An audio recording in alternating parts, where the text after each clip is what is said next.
So I'm going to do something that I've never done before. I'm going to give a PowerPoint presentation. There's no way this is going to work. But if it looks good, it's because my daughter and her fiance helped me put it together, and all the other mistakes are my fault. But it's not going to be that impressive. All right. Well, let me begin by putting this question to you: what makes a man a great man? And let me answer by quoting Chesterton. Nothing happened.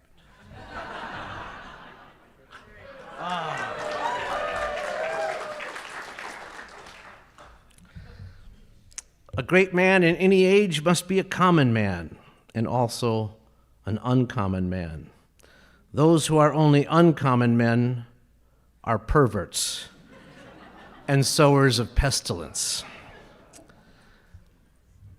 There is a great man who makes every man feel small, but the real great man is the man who makes every man feel great. The great man tries to be ordinary and becomes extraordinary in the process. The reason that we who love Chesterton love to quote Chesterton all the time is simple enough. Because we can.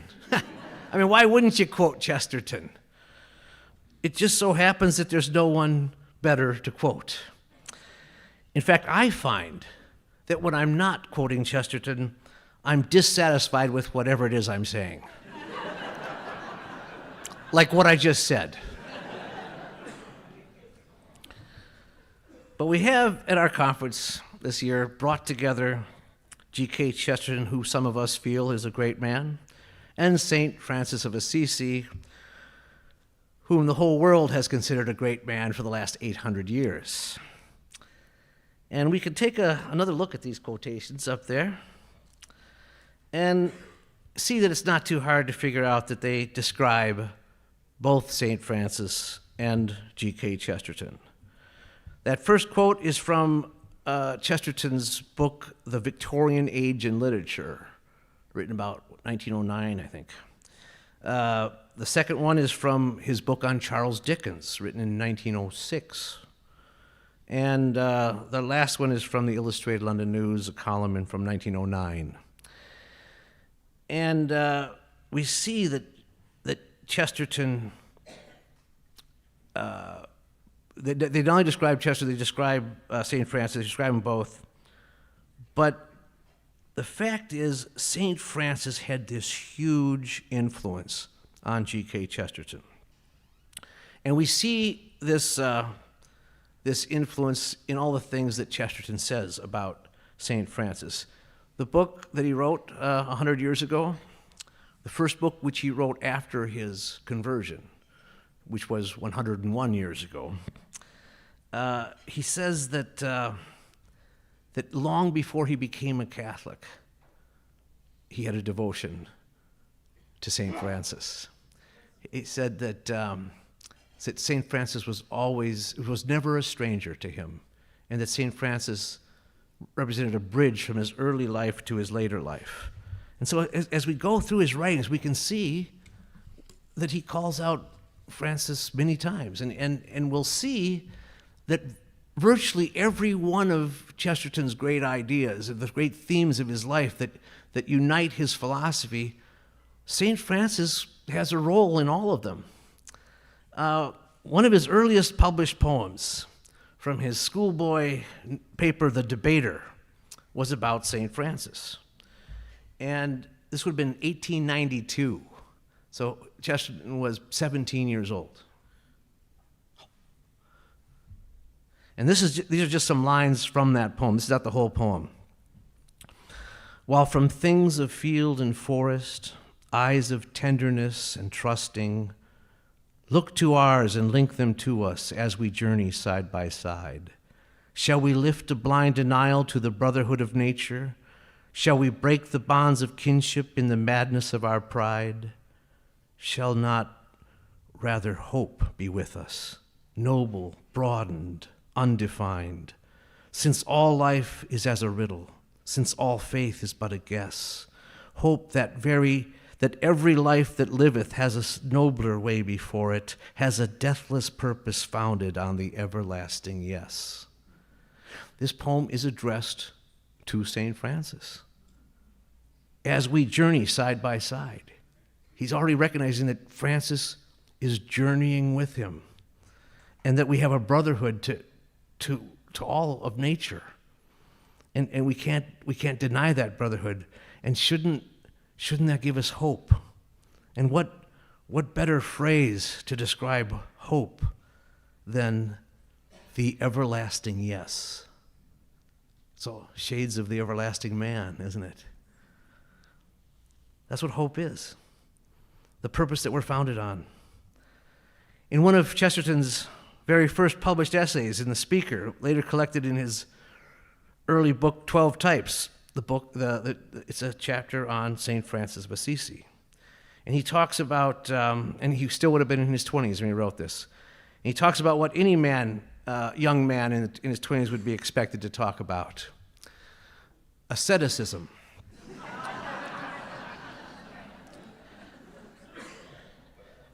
Asceticism, in the religious sense, is the repudiation of the great mass of human joys because of the supreme joyfulness of the one joy, the religious joy. It's just a remarkable insight. And then he explains it, he elaborates. But asceticism is not in the least confined to religious asceticism. There's scientific asceticism, which asserts that truth alone is satisfying. There is aesthetic asceticism. Say that 3 times.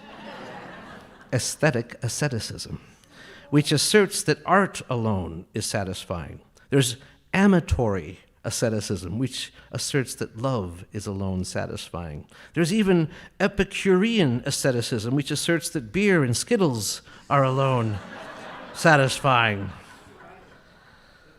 Wherever the manner of praising anything involves the statement that the speaker could live with that thing alone, there lies the germ and essence of asceticism. I thought about what Bishop Barron said in his homily tonight. If that thing isn't God, if it's a false god, it will destroy you.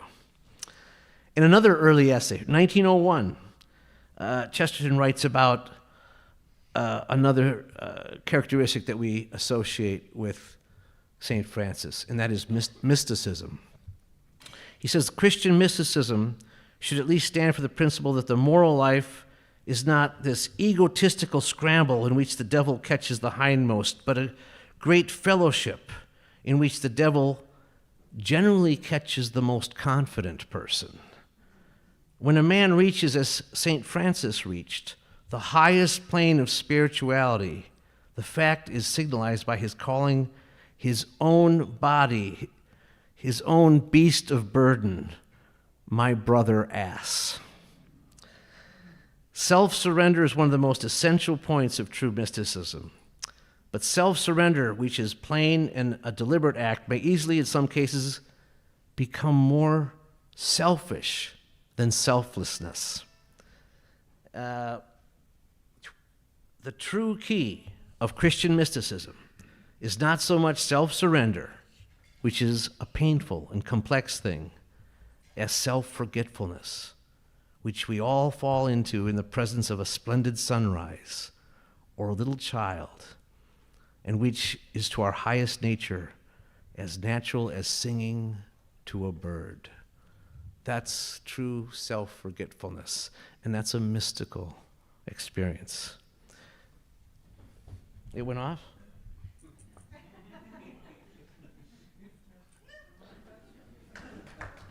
Look at that.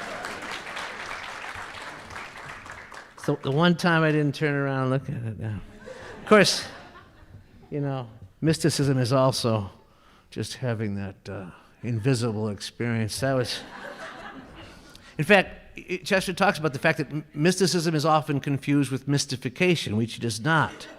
It's not a blurriness or a fogginess. It's something exact and well-defined. The modern world, which has been caught up with a Darwinistic and evolutionary thinking, is unable to define things because everything is changing. And there's no eternal truth. But the more vivid vision of things, which occurs to the great mystics like St. Francis, is a higher sense of actuality. In his great 1905 book, Heretics, he brings up St. Francis, and he connects Francis to an ideal that we don't usually associate with Francis, democracy. The democratic emotion, like most elementary and indispensable things, is a thing difficult to describe at any time. But it is particularly difficult to describe it in our enlightened age, for the simple reason that it's particularly difficult to find it. It is a certain instinctive attitude which feels the things in which all men agree to be unspeakably important, and all the things in which they differ, such as mere brains, to be unspeakably unimportant. The nearest approach to it in our ordinary life would be the promptitude with which we should consider mere humanity in any circumstance of shock or death. But this emotion, which all of us have in connection with such things as birth and death, is to some people native and constant at all ordinary times in all ordinary places. It was native to St. Francis of Assisi.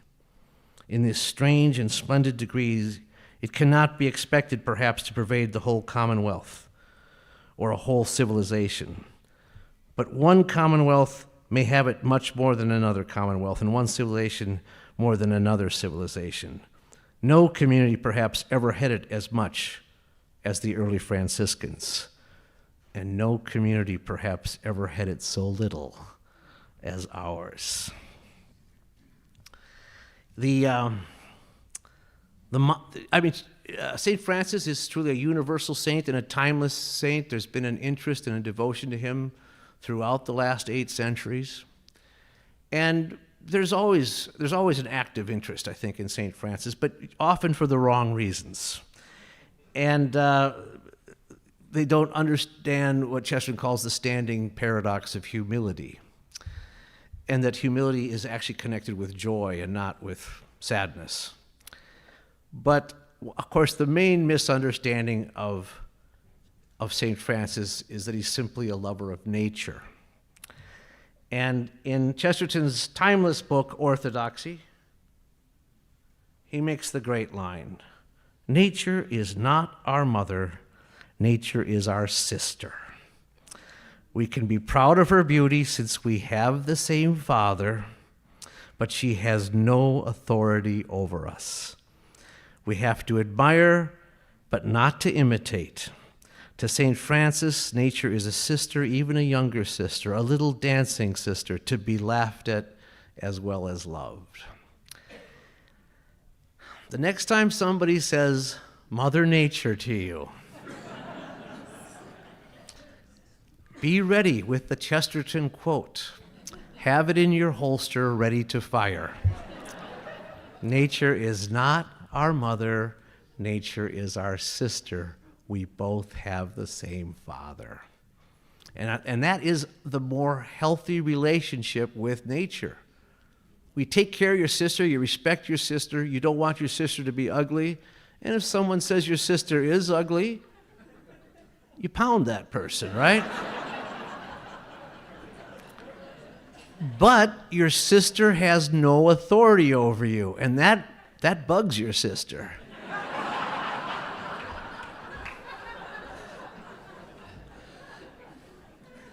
We talked earlier about mysticism.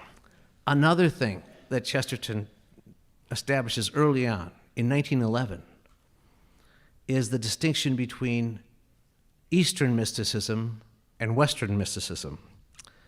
And here again, Francis helps. The Eastern mysticism is an ecstasy of unity, The Christian mysticism is an ecstasy of creation, that is, of separation and mutual surprise. The latter says, like St. Francis, my brother fire and my sister water.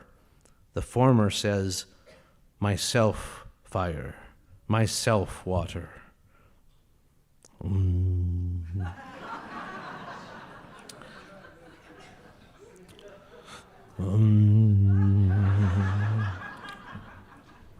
Whether you call the Eastern attitude an extension of oneself into everything or a contraction of oneself into nothing is a matter of philosophical definition, but the effect is the same.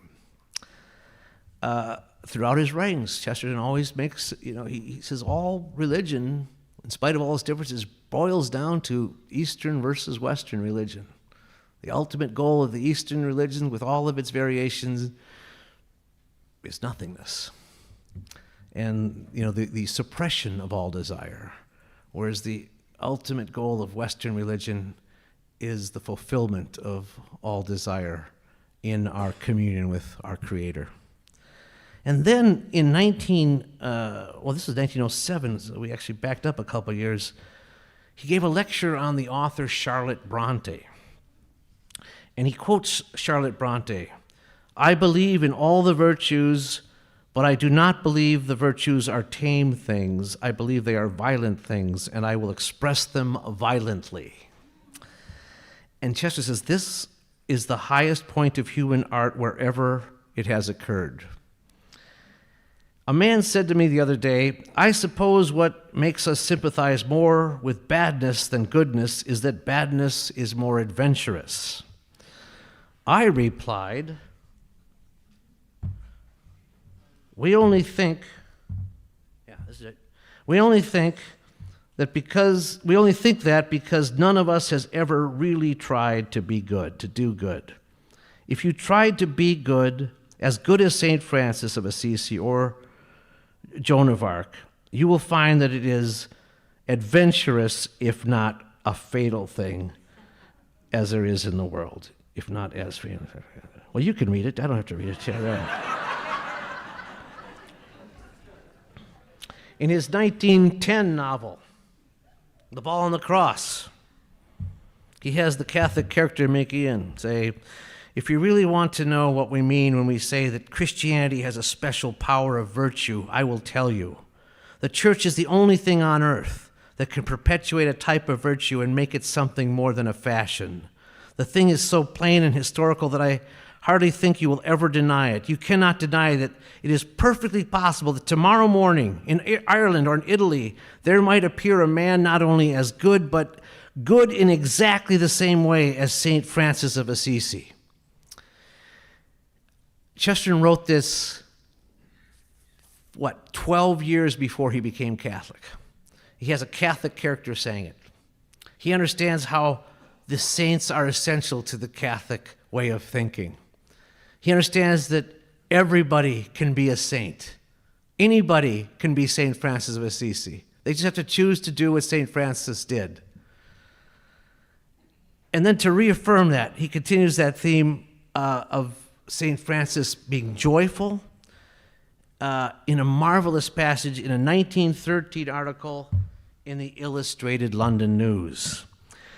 We should remember the real buoyancy and even levity of those friars whom St. Francis called the mountebanks of God, in whose religion there was not only a troubadour romance, but a sort of skylarking, as if the monks had tied all their ropes in one rope ladder to cast it at the casements of the stars. What an image! What an image! The friars tying all their rope belts together to make a rope ladder to climb to heaven. I don't know what they hang it on, but that's what an image. They hang it on pure joy. That's what they hang it on. And that's his first reference to Francis as a troubadour. And then his first reference to the Jugglers of God comes in his book, The Short History of England in 1917, and I didn't make a slide for that one. But he talks about what we all knew, a jungler. There's a famous 12th century poem called Le Jongleur de Dieu, the Juggler of God. And if any of you know the legend or the story, it's about a monk who disappeared every night, and finally they followed him to find out what he was doing. And they found him tumbling in front of a statue of Our Lady. And they asked him, "What are you doing?" He says, "It's the only talent I have." And I wanted to give that to Our Lady. And so Francis started calling his friars the Jugglers of God. That's what he did. And then in his book, What I Saw in America, just written after his 1921 trip to our land, he observes that all the fresh ideals of America have gotten old. We cannot recover the earthly estate of knighthood to which all the colors and complications of heraldry seemed as fresh and natural as flowers. We cannot reenact the intellectual experiences of the humanists for whom the Greek grammar was like the song of bird in the spring. The more the matter is considered, the clearer it will seem that these old experiences are now only alive where they have found a lodgment is in the Catholic tradition of Christendom, and they have made themselves friends forever. St. Francis is the only surviving troubadour. St. Thomas More is the only surviving humanist. St. Louis is the only surviving knight. And then in 1922, he was asked by a magazine to tell the interviewer who he considered the 6 greatest men in history. And he listed St. Francis of Assisi, and I'm not going to tell you who the other 5 are. Too bad. We'll have a conference on each of them in the future, but not today. In 1922, he also was received into the Catholic Church. And before his conversion, Chesterton refers to St. Francis when writing about the themes that we discussed here, asceticism and this pure devotion, mysticism, virtue, virginity or celibacy, purity, what I'd call the theoretical matters. But after his conversion, 1922, he's still writing about St. Francis, still writes about the same themes, but now you can detect a greater emphasis on putting these things into practice, making these virtues come alive, making the word become flesh, as it were.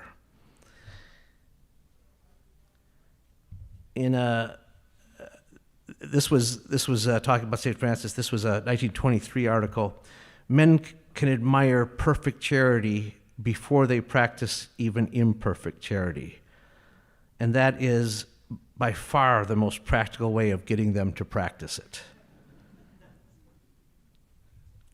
We find Chesterton the Catholic invoking St. Francis in the defense of marriage, in combating the new supremacy of science and materialism, in providing a sane balance against the lure of extreme environmentalism, and then shedding light on economic justice. In all these things, he shows St. Francis being applicable. This is from a 1923 article in the Illustrated London News.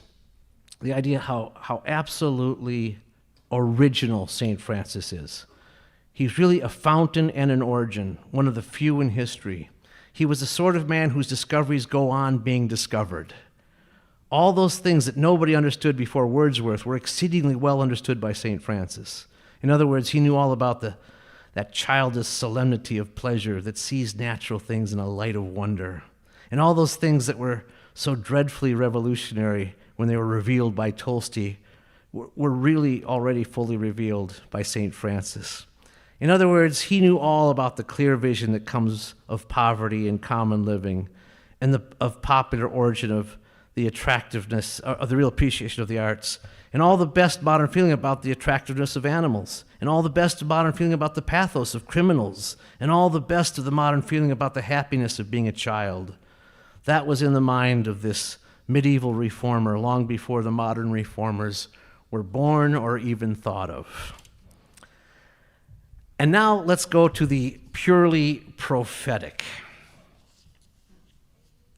We're almost done. I can wrap this up in under 3 hours.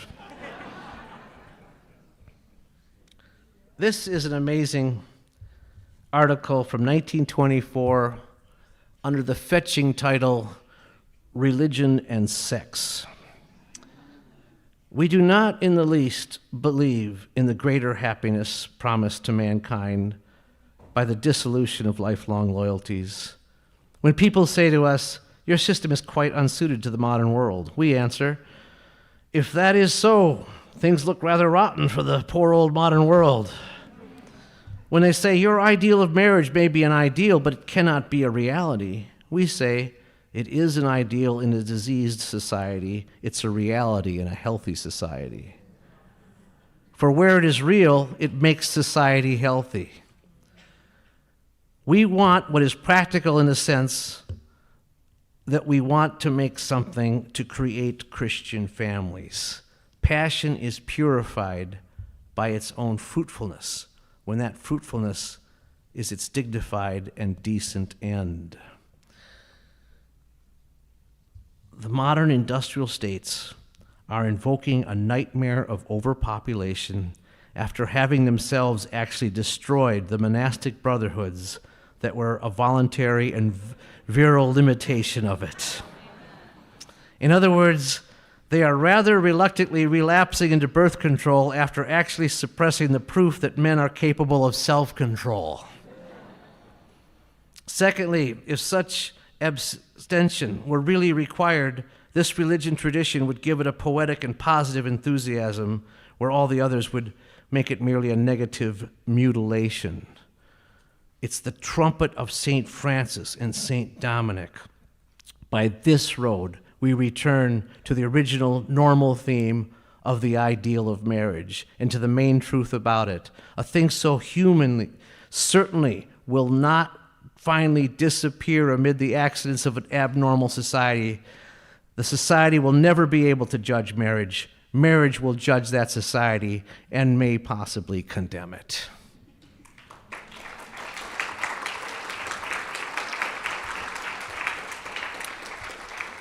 There's the Chesterton paradox that when we honor celibacy, we honor marriage.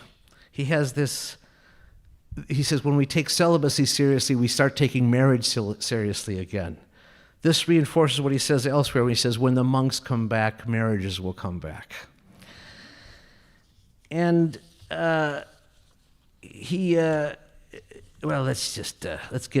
moving again on the sum up here, okay? 1931, he calls St. Francis the patron of all birds, poets, and other minor nuisances.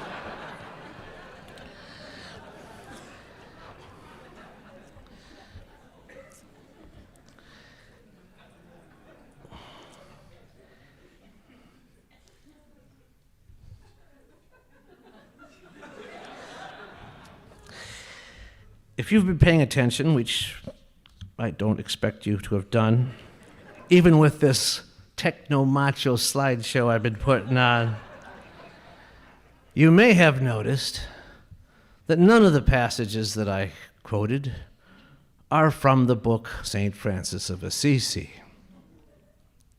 That was to accomplish two things.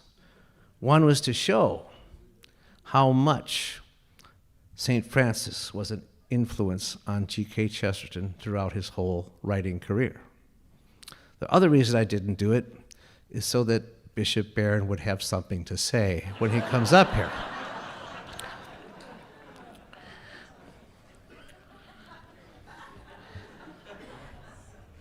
But I'm going to mention the book just briefly. When Chesterton met Pope Pius XI in 1932, which I think was actually 1929 when he met him, but as Chesterton says, dates are sometimes important. The Holy Father said to him, it was a private audience, the Holy Father said to him that he'd read his book on St. Francis of Assisi. To which Chesterton replied, this man of many words absolutely could not find anything to say. He says, the best he could say, when the Pope said, you write a lot, well, a little, and the only thing he remembers was being escorted out and into the light of St. Peter's Square and saying that was the most terrifying experience of my life. Because he knew who he was in the presence of. It was the Vicar of Christ. And he took that seriously, just like he took it very seriously when he went forward to receive the Eucharist at communion. He would shake and sweat and be very troubled. And he said, I am afraid of that dreadful reality, that tremendous reality. The fear of the Lord is the beginning of wisdom. But Pope Pius XI wasn't the only pope who read Chesterton's book. When he was a young priest named John the Baptist of the Little Mountains, Giovanni Battisti Montini, he read a French translation of Chesterton's book and reviewed it for an Italian Catholic review, and he would become Pope St. Paul VI. And he would write probably the most important encyclical of the 20th century, Humanae Vitae, an encyclical that could be summed up in one sentence from Chesterton's book, St. Francis of Assisi, which he read. The moment that sex ceases to be a servant, it becomes a tyrant. All the very things that the Holy Father warned about in that encyclical have come to be shown to be true. When sex ceases to be a servant, it becomes a tyrant. And that book is not the place you'd expect to find that quote. But it obviously struck Pope Paul VI. So I'd like to conclude by drawing a comparison between the story of Chesterton's relationship with St. Francis and the story of our own organization. Chesterton made a major transition in his life when he became Catholic, as I said earlier, but anybody who's read Chesterton post-conversion, or pre-conversion or post-conversion realizes there's very little change in his writing. It's an amazing continuity of thought and style and truth. But even though there is this continuity, you could perceive a little bit of a change where he goes a little bit more from the theoretical to the practical and starts talking more about current human situations. Always expressing the same truth, but now applying the truth, making that truth come alive. What was once the American Chesterton Society started out as a literary society exploring Chesterton's ideas and his writings. And we still continue to do that, even though we have now changed into something else. We are now the Society of Gilbert Keith Chesterton. We are now a Catholic apostolate. We are now an association of the Catholic faithful. And we are still devoted to Chesterton and his writings and ideas. We still study and appreciate Chesterton. But now we're trying to put those ideas to work. That is the new emphasis of our mission, even though we have not lost any of the previous emphasis. We have achieved some monumental landmarks in our history.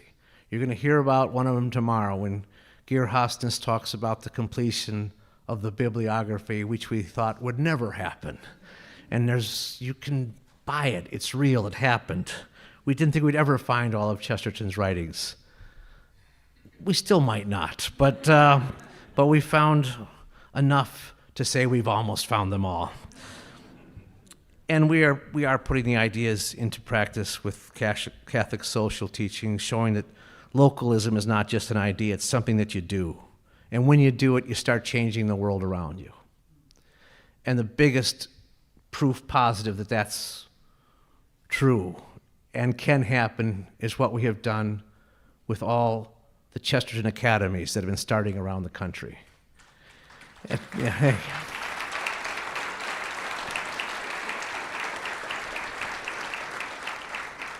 All started by local groups of people, local families, and planting the school. We're not planting it, they're planted local, they're started locally, and we just help water them.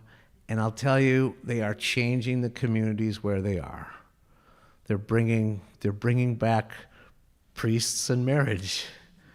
One of our guys is a monk right now from our school. And 18 couples from our school here in the Twin Cities have gotten married to each other. It's great. Yeah.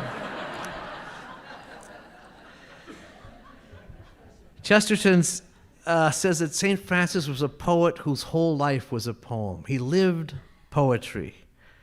And Chesterton was the same way. He lived out a poem. And now that's what we're doing. We're going to live out this poem too and get others to join the refrain. We know that Chesterton had this long friendship with St. Francis, who was with him from beginning to the end, who gave him his insights into all those virtues and mystical ideas that we talked about. And so Francis proved to be a very good companion to G.K. Chesterton. And I think that their communion was literally a communion of the saints. And, I think that maybe we should open Chesterton's cause. All right, goodbye. Thank you very much. God bless. Thank you.